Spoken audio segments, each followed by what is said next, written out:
हरि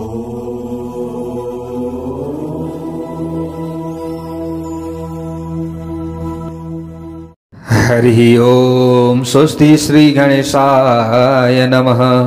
ओम नमो भगवते वासुदेवाय। सच्चिदानंद रूपाय विश्वोत्पत्त्यादि हेतवे तापत्रय विनाशाय श्री कृष्णाय वयं नुमः।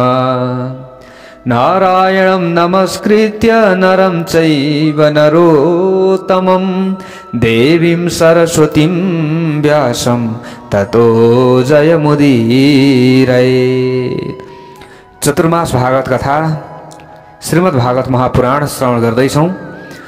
आज श्रीमद् भागवत महापुराण चतुर्मास भागवतका कथाहरू श्रवण गर्दै आउने क्रममा आजको नयाँ भाग 65 भागमा हामीहरू उपस्थित भइसकेका छौं। सर्वप्रथम भगवानका प्यारा प्यारा भक्त सज्जन वृन्दहरूमा म टिका पौडेलको तर्फबाट जय श्री हरि, जय श्री राधे, जय श्री कृष्ण भन्न चाहन्छु। सबैको दिन मङ्गलमय बनोस्, यही कामना हामी गर्दछौं र भगवानको कृपा बनिरहोस्। जहाँ जहाँबाट हजुरहरूले चतुर्मास भागवतका यी कथाहरूलाई श्रवण गर्दै हुनुहुन्छ, यो कथा श्रवणद्वारा अवश्य पनि हजुरहरूका पितृहरू प्रसन्न बन्नुहोस् र हजुरहरूलाई पनि राम्रो होस्, पितृहरूको कृपा मिलोस्। विशेष पितृपक्षमा पितृहरूले अवश्य पनि हामीलाई आशीर्वाद दिनु नै हुनेछ। यही कामनाका साथमा आफ्नो कल्याणका लागि, पितृमुक्तिका लागि यो अति उत्तम समय चलिरहेको छ। त्यसैले हामीले विशेष चतुर्मास भागवतका कथाहरूलाई श्रवण गरेर पितृहरूलाई पनि प्रसन्न बनाइरहेका छौं। हो प्यारा भक्त भागवतहरू, विशेष हामीले कथाहरू श्रवण गर्दैछौं। जो गजराज थिए, गजराज पूर्व जन्ममा इन्द्रद्युम्न नाम गरेका राजा थिए र जो ग्राह थिए नि, जस्तै गोही भनौं, गोहीको थिए भन्दा हुहु नाम गरेका गन्धर्व थिए।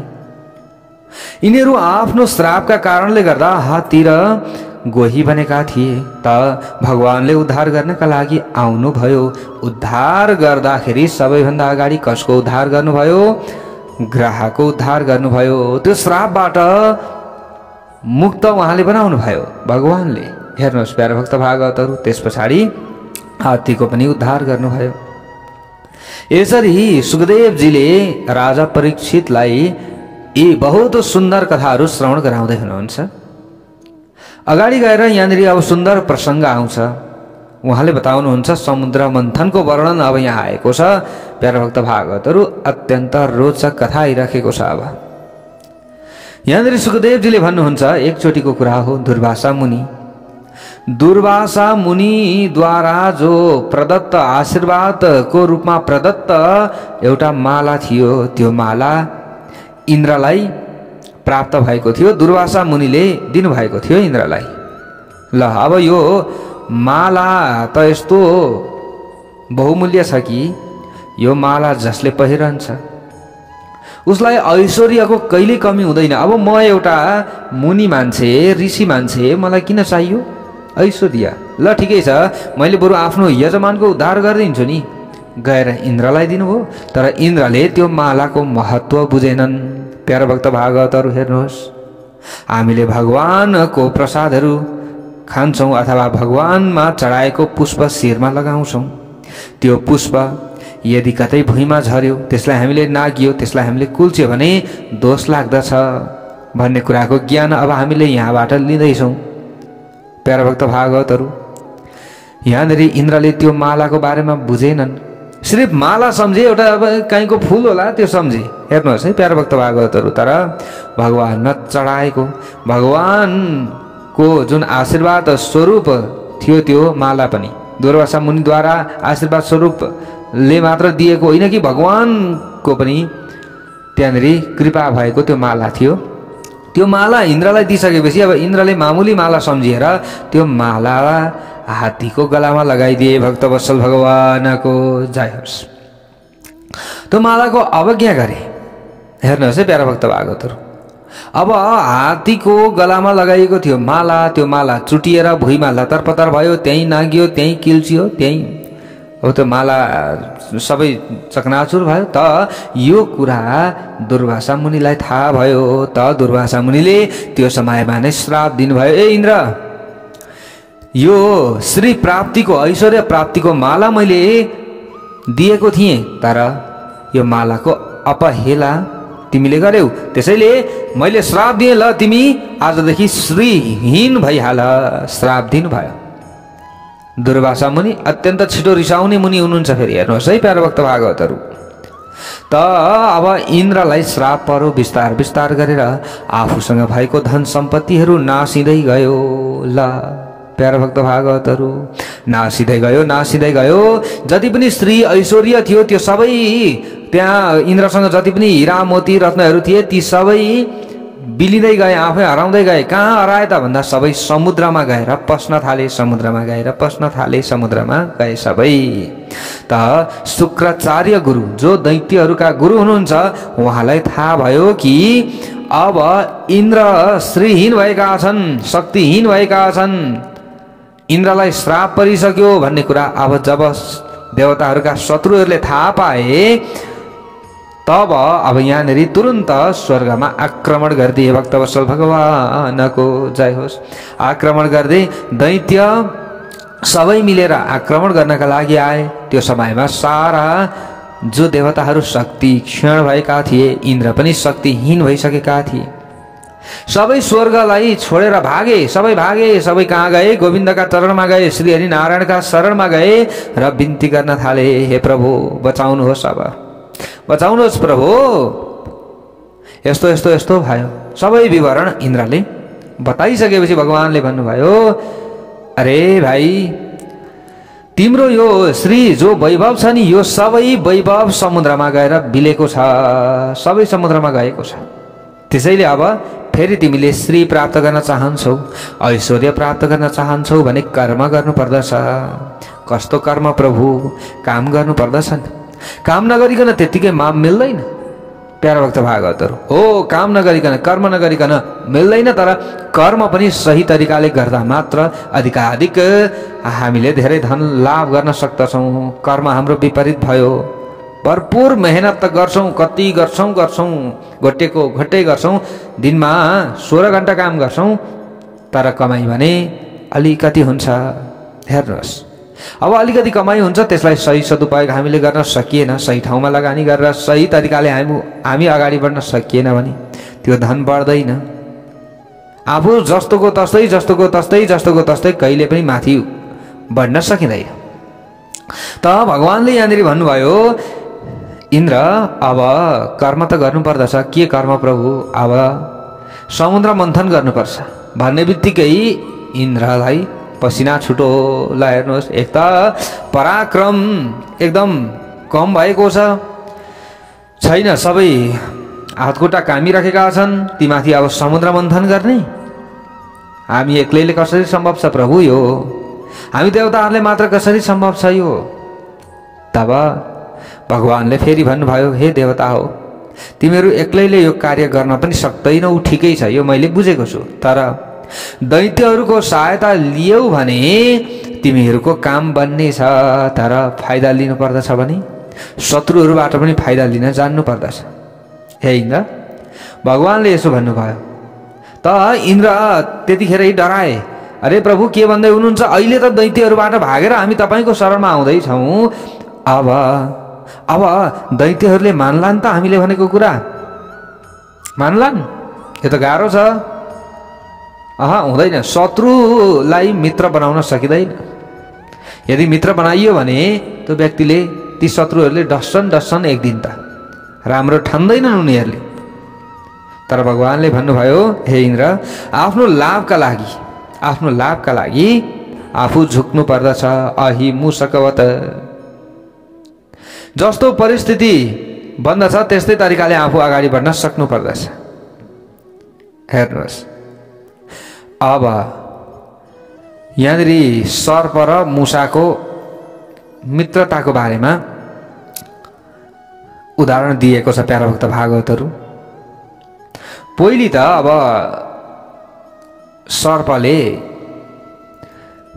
सर्पले बाहिर निक्लन सक्दैन नि, कहीँ पनि कुनै पनि जालमा पस्यो भने। अब त्यो समयमा सर्पले बुद्धि लगाउँछ, ए मुसा भाइ मेरो रक्षा गर। त त्यतिखेर मुसाले भन्छ कि तपाईको मैले रक्षा गरेँ भने तपाईँ त्यो जालबाट निक्लिने बित्तिकै त मलाई खाइहाल्नुहुन्छ, मैले कसरी रक्षा गर्ने, म सक्दिनँ। त सर्पले त्यतिखेर मुसालाई पनि मित्र बनाउँछ अरे प्यारा भक्त भागवतहरू। अब मुसाले पनि सर्पलाई मित्र बनाउँछ। हेर्नुहोस् त्यो समयमा त मुसाले त्यो जाल काटिदिन्छ, सर्प बाहिर निक्लिने बित्तिकै मुसालाई खाइदिन्छ। अब भगवानले यहाँ भन्नुभयो अहि मुसकवत, आफ्नो काम चलाउनु छ भने शत्रुहरूसँग पनि मित्रताको हात अगाडि बढाउनु पर्दछ। यसलाई के भनिन्छ? कूटनीति भनिन्छ। अरयो पिहि सन्ध्यया सती कार्यार्थ गौरवे अहि मुसकवत देवा ह्यर्थस्य पदवीं गतहि। प्यारा भक्त भागवतहरू, अब सर्पको सामुन्नेमा त्यो मुसाले के गर्न सक्थ्यो र, होइन? तर जहाँ काम आउँछ विवेकपूर्वक आफ्नो कार्य सिद्ध गर्नका लागि शत्रुको अगाडि गएर पनि राम राम भन्नुपर्दछ। यो शिक्षा हामीले यहाँबाट पायौँ प्यारा भक्त भागवतहरू। अब देवताहरूले सम्झे कि यो कुरालाई भगवानले भन्नुभएको कुरा त ठिकै हो, त्यसो भए त अब के गर्ने त भन्दा दैत्यहरूको छेउमा जाने, दैत्यहरूसँग बिन्ती गर्ने, प्रस्ताव राख्ने। दैत्यहरूको सामुन्नेमा जाओ र गएर समुद्र मन्थनको प्रस्ताव गर। भन कि जो त्यहाँबाट अमृत निक्लिन्छ त्यो अमृत हामीले मिलेर खानेछौँ, तपाईँहरूलाई पनि मिल्नेछ, हामीलाई पनि मिल्नेछ।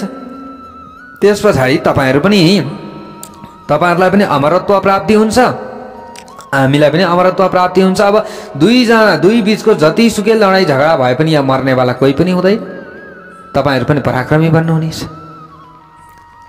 यसरी गएर बिन्ती गर। भगवानले यसरी अराउनु भयो। हेर्नुहोस् है प्यारा भक्त भागवत, अराउनु भयो। गए देवताहरू कहाँ? दैत्यहरू भएका ठाउँमा गएर राम राम दाजुभाइहरू देवताहरूले भने। त दैत्यहरू तुरुन्तै युद्धका लागि फेरि त्यतिखेर खडा भइहाले। त देवताहरूले त्यतिखेरै आत्मसमर्पण गरे। होइन, तपाईँहरूसँग हामी त मिल्न आएका छौँ, लडाइँ गर्न होइन। र एउटा राम्रो प्रस्ताव पनि ल्याएका छौँ। हे दैत्य दाजुभाइहरू हो, राम्रो प्रस्ताव ल्याएका छौँ। के भन्दा अब तपाईँ हामी मिलेर समुद्र मन्थन गर्नु पर्यो। त दैत्यहरूले त्यतिखेर इन्कार गर्थे, आहा न यस्तो काम हुँदैन, हामीबाट हामी सक्दैनौँ, यो गर्दैन। त देवताहरूले सबै कुरा भने। भगवान श्री नारायणले बताउनु भएको सबै कुरा भन्ने बित्तिकै ए नारायणले त्यसो भने हो भने त पक्कै पनि अमृत त निक्लिन्छ अमृत। ल त्यसो भए हामी के गर्छौँ? सहयोग गर्छौँ, तर अमृतको भाग बराबर हुनुपर्दछ, हामीलाई पनि अमृत चाहिन्छ।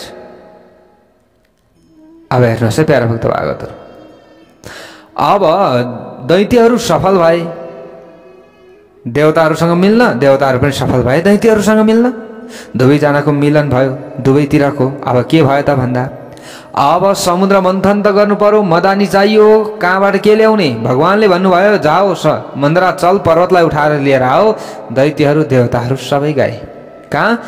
मन्दरा चल पर्वतलाई लिनका लागि गए। सबैले फेदबाट उठाए, सबैले जरा एकजुट उठाए, तलबाट उठाएर लिएर आउँदै थिए। आउँदै बाटैमा त्यो पर्वत हातबाट चिप्लेर धम्म भुइँमा खस्यो। भक्तवत्सल भगवानको जय होस्। तर भगवानको कृपा थियो, पर्वत केही पनि भएन, पर्वत चकनाचुर भएन, जस्ताको तस्तै भुइँमा बस्यो।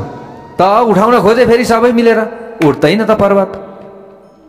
त्यतिखेर विघ्न कसरी आइलाग्यो अरे भने प्यारा भक्त भागवतहरू, यो त शुभ कार्य थियो नि त, राम्रो कार्य थियो। तर त्यो राम्रो कार्यमा श्री गणेश भगवानको स्मरण गरेनन्। कसले? देवताहरू दैत्यहरू कसैले पनि। श्री गणेश भगवानको पूजन गर्नुपर्ने थियो, विघ्नेश्वर श्री गणेशजीको आराधना गर्नुपर्ने थियो, कसैले पनि आराधना गरेन, पूजा गरेन। त विघ्न आइलाग्यो काममा। भक्तवत्सल भगवानको जय होस्। हामीले भन्ने गरेका छौँ नि बारम्बार, विघ्न आउन सक्छ है बिचमा।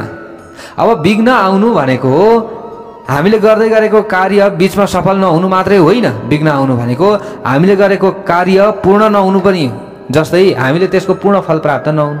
हामीले पितृ उद्धारका लागि काम गऱ्यौँ तर पितृहरू प्रसन्न बन्नु भएन, उद्धार उहाँहरूको भएन। जस्तै हामीले कथा भन्दैछौँ, कथा भन्दा भन्दै अब बीचबीचमा कहिलेकाहीँ छुट्न सक्छ, त्यसलाई विघ्न भन्न मिल्दैन। फेरि हेर्नुहोस् प्यारो भक्त भागवतहरू, तर के हो भने हामीले जुन कर्म गर्छौँ यी पितृ उद्धारका लागि गर्छौँ अथवा आफ्नो कार्य पूर्तिका लागि गर्छौँ, हो यो काम चाहिँ सफल बन्दैन। यसको मतलब इप्सित कामना पुरा हुँदैन, त्यही पनि त विघ्न हो कि होइन? हो, भगवान शङ्करले पनि त्रिपुरासुरको वधका लागि अगाडि बढ्नु भएको थियो, तर लडाइँ त भयो, तर के भयो भने त्रिपुरासुरलाई वध गर्न सक्नु भएन, त्रिपुरको दहन गर्न सक्नु भएन, विघ्न आइलागेको थियो। त्यो समयमा गणेश भगवानकै आराधना उहाँले गर्नुभयो। कसले? भगवान शङ्करले पनि। हेर्नुहोस् आफ्नै छोरो भएर फेरि गणेश भगवान पनि आउनुभएका कथा प्रसङ्गहरू हामीले गणेश पुराणमा श्रवण गरेका छौँ। अब यो सबै बुझ्नका लागि त श्री गणेश पुराण नै श्रवण गर्नुपर्दछ। हजुरहरूले पक्कै गणेश पुराण श्रवण गर्नुभएकै छ, यही च्यानलमा हामीले राखेका थियौँ। हेर्नुहोस् त गणेश भगवानको आराधना भएन यो समयमा। सबै देवताहरू अब चकित भए। दैत्यहरूले भने लु भाइ हो, दाजुभाइ हो, अब हामी सक्दैनौँ। किन सक्दैनौँ भने हेर्नुहोस् त, कतिको हाम्रो हात टुटो, कतिको खुट्टा फुटो, खुट्टाका हड्डीहरू फुटे, हातका हड्डीहरू टुटे। अब कसरी सकिन्छ यो गर्न? हामी त सक्दैनौँ, हामी त हात जोड्छौँ, लु बिन्ती तपाईँहरू जे गर्नुहोस् गर्नुहोस्।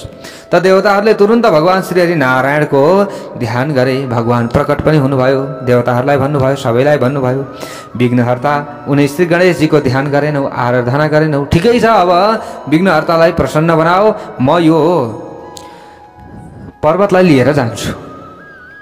भगवानले भन्नुभयो। त्यस पछाडि भगवानको पराक्रम त अब यहाँ थाहा छ। हेर्नुहोस् प्यारा भक्त भागवतहरू, त्यस पछाडि दैत्यहरूले पनि हेर्दै थिए, देवताहरूले पनि हेर्दै थिए। गिरिम चारोप्य गरुणे हस्ते नैकेन लीलया। भगवान श्री कृष्णले एउटा अम्लाले, कान्छी अम्लाले, हेर्नुहोस् है प्यारा भक्त भागवतहरू, 7 कोसको जुन पर्वत थियो नि, गोवर्धन पर्वत, त्यसलाई उचाल्नु भएको थियो। कहिलेसम्म? 7 दिनसम्म।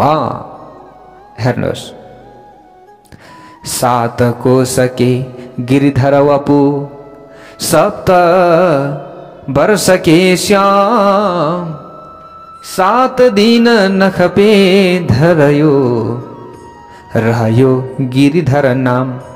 ला हो, भगवान श्रीकृष्णले जसरी उठाउनु भयो नि, त्यसै गरी भगवानले त एकै हातले, हेर्नुहोस् है, यो मन्दराचल पर्वतलाई उठाउनु भयो र गरुडमा आरोहण हुनुभयो। त्यस पछाडि पर्वतलाई लिएर हिँड्नुभयो। देवता र दैत्यहरू पछि पछि लागे। समुद्रको बिचमा तटमा पुग्नुभयो र त्यो पर्वतलाई समुद्रको बिचमा स्थापित गरिदिनु भयो। भक्तवत्सल भगवानको जय होस्। भगवानले भनिदिनु भयो, ल जाओ जाओ, तिमीहरू जाओ र गएर मन्थन गर। त देवताहरू दैत्यहरूले फेरि भने, हे प्रभु कसरी मन्थन गर्ने, अब यो पर्वतलाई कसरी हल्लाउने? त भगवानले भनिदिनु भयो, जाओ वासुकी नागको पासमा जाओ, वासुकी नागलाई गएर बिन्ती गर कि रसी बन्दिनु पर्यो, डोरी बन्दिनु पर्यो। के को? मन्दराचल पर्वतमा बेरिएर मन्दराचल रूपी मदानीको गएर वासुकी नागलाई गएर बिन्ती गरे भगवानले अराए अनुसार नै। तर वासुकी नागले देवताहरूको दैत्यहरूको प्रार्थना सुन्नु भएन। हुँदैन हुँदैन, यो म सक्दिनँ। ए म कति तन्किनुपर्छ होला, मलाई दुईपट्टिबाट तिमीहरूले तान्दाखेरि मेरो हालत के होला, म सक्दिनँ यो काम गर्न। त सबै अब देवताहरूले भने, हे वासुकी नाग, यो अमृतको हिस्सा तिमीलाई पनि मिल्नै छ, हामीलाई सहयोग गर न, हामीलाई सहयोग गर, यसको अमृतको हिस्सा मिल्नै छ। एक स्वरले सबैले यति भनिसकेपछि त्यस पछाडि त्यो अमृतको लोभमा आएर वासुकी नागले पनि स्वीकार गर्नुभयो कि अब बिचमा डोरी बन्नका लागि अब मन्दराचल पर्वतलाई मदानी बनाइएको छ। प्यारा भक्त भागवतहरू, अब डोरी पनि तयार भयो। अब फेरि अर्को लफडा आइलागो। हेर्नुहोस् है प्यारा भक्त भागवतहरू, कस्तो लफडा भने, अब यो मुखपट्टि को लाग्ने, पुच्छरपट्टि को लाग्ने, मुखपट्टि को बसेर तान्ने, पुच्छरपट्टि को बसेर तान्ने। अब यहाँ फेरि विवाद खडा भयो। हेर्नुहोस् प्यारो भक्त भागवतहरू, सबैले सोच्न थाले। देवताहरूले भने हामी त उच्च कुलका हौँ, त्यसैले हामी त मुखपट्टि लाग्छौँ। दैत्यहरूले तुरन्त क्रुद्ध भएर भने ए तिमीहरू मात्रै उच्च कुलका, हामी चाहिँ के निच कुलका? ए हामी चाहिँ पुच्छरपट्टि लाग्ने, हामी पनि खानदान परिवारका हौँ, के सम्झेका छौ? यदि मन्थन होस् या नहोस्, मन्थन होस् या नहोस् तोसँगको मतलब भएन, तर हामी यदि लाग्छौँ, हामीले यदि तान्छौँ भने हामी मुखपट्टि नै तान्ने। न गृहीमो वयं पुच्छ महे रङ्गम मङ्गलम। यो पुच्छर, यो अमङ्गल रूपी पुच्छरलाई हामीले समात्दैनौँ। दैत्यहरूले, हेर्नुहोस् है प्यारो भक्त भागवतहरू, दैत्यहरूले यसो भने त भगवानले यसो विचार गर्नुभयो, भगवान त अन्तर्यामी हुनुहुन्छ, अब हुनेवाला के छ त्यो सबै कुरा उहाँले बुझ्नु भएको छ नि। हेर्नुहोस् है प्यारो भक्त भागवतहरू, बुझ्नु भएको छ। कसले? भगवानले अन्तर्यामी हुनुहुन्छ। उहाँले बुझ्नुभयो कि अब जो मुखपट्टि लाग्नेवाला छ डोरी तान्नका लागि, त्यसलाई त गडबड हुनेवाला छ। भगवानले अब यहाँनिर आइडिया लगाउनु भयो कि देवताहरूलाई आँखा झिम्क्याउनु भयो। ए भाइ हो, ठिक छ ठिक छ ठिक छ, के गर तिमीहरू पुच्छरपट्टि नै लाग। भगवानले अब यहाँनिर राम्रोको लागि भन्नुभयो, नराम्रोको लागि भन्नुभयो।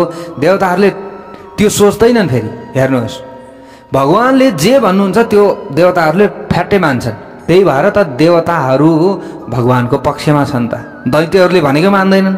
हेर्नुहोस् प्यारो भक्त भागवतहरू, दैत्यहरू त आफै ठुला हुँ भन्छन्, उल्टै त आइपरे भगवानतिरै आइलाग्छन्, जाइलाग्छन्। त्यसै भएर देवताहरूको पक्षमा प्राय प्राय भगवान रहिराख्नु भएको हुन्छ, जहीँ पनि हामीले कथामा सुन्छौँ नि। अब दैत्यहरू शरणमै जाँदैनन्, देवताहरू अलिकति केही पर्ने बित्तिकै दैत्यका शरणमा जान्छन्। अब जसले चाहिँ फ्याट भनेको मान्छ, उप्रतिको माया मोह स्नेह त जसलाई पनि हुन्छ नि त। यहाँनिर राम्रो हो नराम्रो हो केही पनि भन्दैनन् फेरि देवताहरू। भगवानले आँखा झिम्क्याइदिनु भयो, इसारा बुझे देवताहरूले, ल ठिकै छ हामी के गर्छौँ, पुच्छरपट्टि नै लाग्छौँ। अब यहाँनिर के भयो त भन्दाखेरि देवताहरू पुच्छरपट्टि नै लागे, दैत्यहरू मुखपट्टि लागे।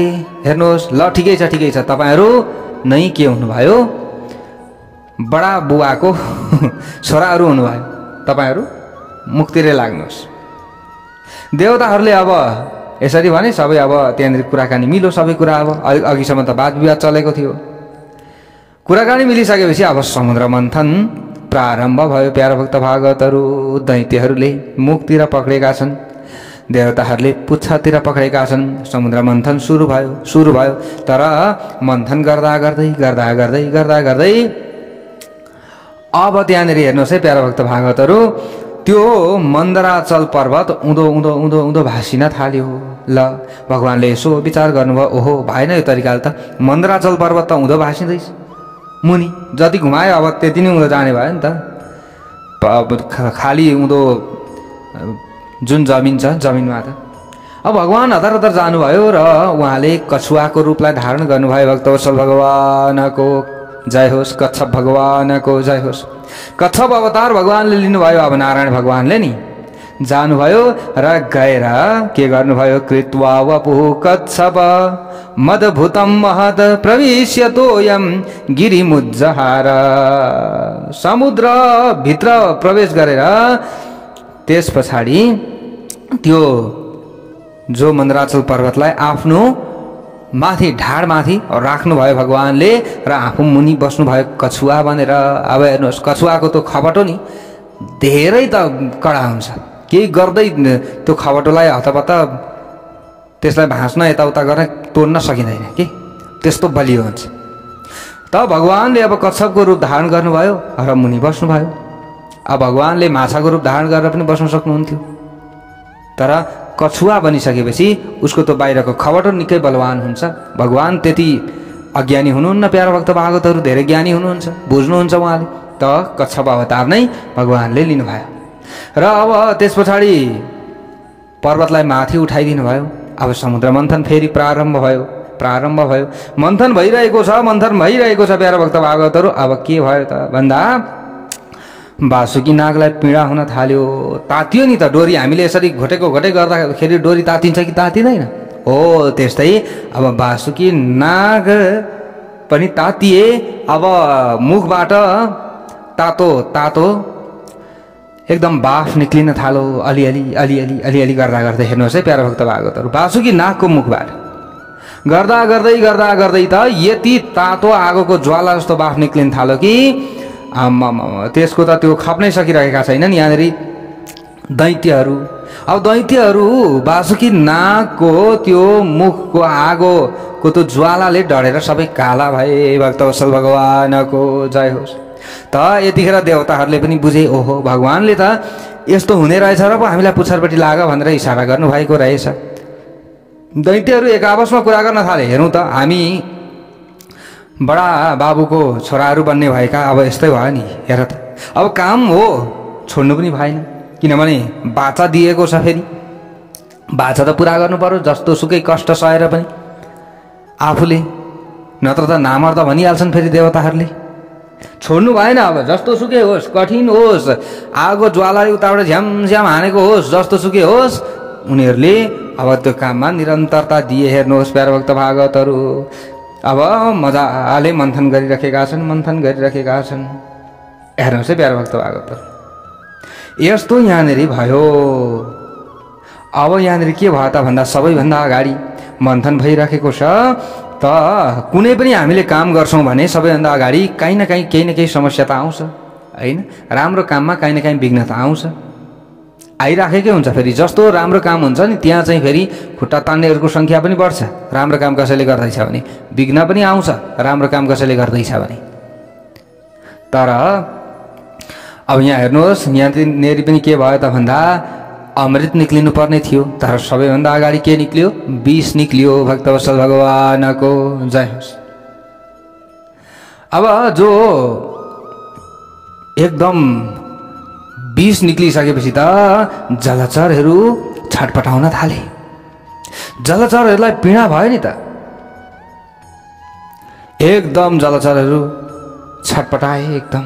हेर्नुहोस् है प्यारो भक्त भागवतहरू, अब जो हालाहाल नाम गरेको जो विष छ, यो विष एकदम यस्तो विष थियो कि सारा जीव जन्तुहरू छटपटाउन थाले, मर्न थाले विषाग्निले। देवताहरू पनि डराए त्यो समयमा। ओहो अब के गर्ने त?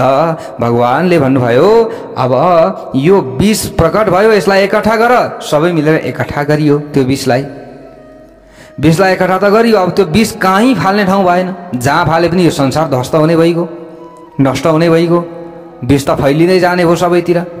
अब के गर्ने के गर्ने? अब त नारायणले भन्नुभयो त्यतिखेर यो विषलाई पान गर्नेवाला शक्ति सामर्थ्य त मसँग पनि छैन। अब यसको प्र्याक्टिस कसले गर्नुभएको छ? यो विष पचाउने यो अभ्यास कसले गर्नुभएको छ भन्दा यो अभ्यास त भगवान भोले बाबाले गर्नुभएको छ। कि भगवान भोले बाबाले मात्र यो विषलाई धारण गर्न सक्नुहुनेछ, अरू कसैको सामर्थ्य न छैन, कसैको छैन। त्यसैले अब यहाँनिर भगवानको आग्रह अनुसार देवताहरूले मिलेर गए, त्यो विषलाई एकट्ठा गरेर कहाँ गए त भन्दा जहाँ भगवान भोले बाबा हुनुहुन्थ्यो गए। माता पार्वती पनि छेउमा हुनुहुन्थ्यो प्यारा भक्त भागवतहरू। देवताहरू गए र गएर भोलेनाथसँग बिन्ती गरे देव देव महादेव भूतात्मन् भूत भावन त्राहिनः शरणापन्नांस् त्रैलोक्य दहनाद विषाद। हे देवादिदेव, हे भूत भावन, हे भोलेनाथ, त्रैलोक्य दग्ध हुन आँटेको छ, यो भयंकर विष प्राप्त भयो। अब के गर्ने?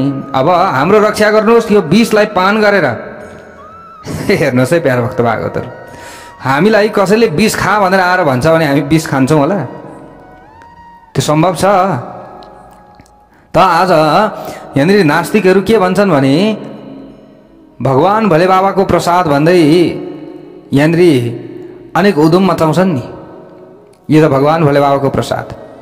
भगवान भोले बाबाले गाँजा खानुहुन्थ्यो, भगवान भोले बाबाले भाङ खानुहुन्थ्यो, यसरी भन्छन्। तर यो गाँजा भाङ केका लागि खानुभएको थियो भगवान भोले बाबाले भन्दा भोलि यस्तो समस्या आउँदैछ। अब यो समस्या आउँदैछ त त्यसका लागि प्र्याक्टिस गर्नु पर्यो। त्यो विष पचाउनु छ, त्यो विष पचाउन छ भनिसकेपछि केही न केही अभ्यास नगरी हुन्छ त? हुँदैन। हामीले परीक्षामा 12 को एक्जाममा पास गर्नु छ भने के क्लासमा भर्ना नभइकन अभ्यास नगरिकन नपढिकन हामीले एकैचोटि पास गर्न सक्छौँ? सक्दैनौँ। त्यस्तै यहाँ भगवानले पनि अभ्यास गर्नुभएको थियो अगाडिदेखि नै। आजभोलि के गर्छन्, यो त भगवान भोले बाबाको प्रसाद हो, यो त खानुपर्छ भन्दै व्यक्तिहरू टन टन खान्छन्। त भगवान भोले बाबाले त विष पनि त खानुभएको थियो। त आज कसैले लगेर यो विष खाइदिनुहोस् भन्दा कसैले खान्छ होला? हामी खान्छौँ। हो, यो कुरा बुझ्नु पर्दछ प्यारा भक्त भागवतहरू। त भगवान भोले बाबा हाँस्नुभयो। हेर्नुहोस् है, देवताहरू आएका छन्, भगवान श्री नारायण स्वयं आउनु भएको छ विष खानुहोस् भन्दै।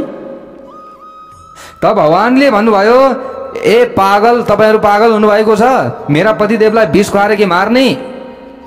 कसरी विष खान दिन्छु म? भगवान भोले बाबाले पार्वतीतिर हेर्नु भयो नि त। हेर है देवी, मलाई त विष खानका लागि, खुवाउनका लागि ल्याएका छन् नि, अब के भन्छौ ए तिमी? के म विष खाउँ त भवानीले त्यो समयमा एकदम दुविधामा पर्नुभयो। एकदम दुविधामा भवानी पर्नुभयो। त्यो समयमा भवानीले पनि यसो विचार गर्नुभयो। भवानीले भन्नुभयो, हे भूत भावन, तपाईले अब अरूको कल्याण के गर्दा हुन्छ? तपाईँ त सबैको कल्याण गर्नेवाला हुनुहुन्छ, तर विष खानु म भन्दिनँ। तर सबैको कल्याण हुन्छ भने तपाईको पराक्रम त मलाई थाहा छ। तपाईको पराक्रम मलाई थाहा छ कि तपाईले के चिजलाई पचाउन सक्नुहुन्छ। तपाईसँग पराक्रम कति छ अब त्यो हजुरले जान्नु पर्दछ। कोही पनि पतिव्रता कुनै पनि देवीले आफ्ना पतिलाई विष खानु भनेर भन्ने आज्ञा दिन्छन् त? दिदिनन्। तर भगवान भोले बाबाको प्रभाव जान्नु भएको छ। भवानीले प्रभाव ज्ञान व मोदतः के उहाँले जान्नु भएको छ। त यहाँनिर अब भगवतीले सिधै खानुहोस् त भन्नु भएन, तर पनि उहाँले अनुमोदन गरे जस्तो चाहिँ सामान्य यसो इशारा गरे जस्तो अथवा मौन भए जस्तो उहाँले गर्नुभयो। आफैले जान्नुहोस् स्वामी, सबैको कल्याण के गर्दा हुन्छ अब त्यो तपाईँको पराक्रम मलाई थाहा छ। तपाईँले कतिसम्म के गर्नुहुन्छ भन्ने कुरो त अरूको कल्याण हुन्छ भने ठिकै छ। उहाँले आदेश त दिनु भएन, तर पनि भगवान भोले बाबाले सम्झिनुभयो कि मेरी देवीले पनि मेरो प्रभावलाई बुझिन्, मेरो प्रभाव प्रति उनी परिचित छिन्, त्यही नाताले परोक्ष रूपमा अनुमोदन गर्दैछिन् मेरी देवीले भन्ने उहाँले पनि विचार गर्नुभयो। त्यस पछाडि भगवान भोले बाबाले अब के गर्नुभयो त भन्दा, ए देवता हो, ल्याऊ त लु, ल्याऊ विष ल्याऊ। त भगवानले त्यो विषको भाँडालाई हातमा लिनुभयो। ततः करतली कृत्य व्यापी हालाहलम विषम अवक्षयन् महादेव कृपया भूत भावना। अञ्जली बाँधेर तुरुन्त भगवान भोले बाबाले प्रभुको नाम लिनुभयो। कसको? भगवान श्री रामको। ल हेर्नुहोस् है प्यारा भक्त भागवतहरू, प्रभुको नाम लिनुभयो र भगवान भोले बाबाले त्यो विषलाई पान गर्नुभयो।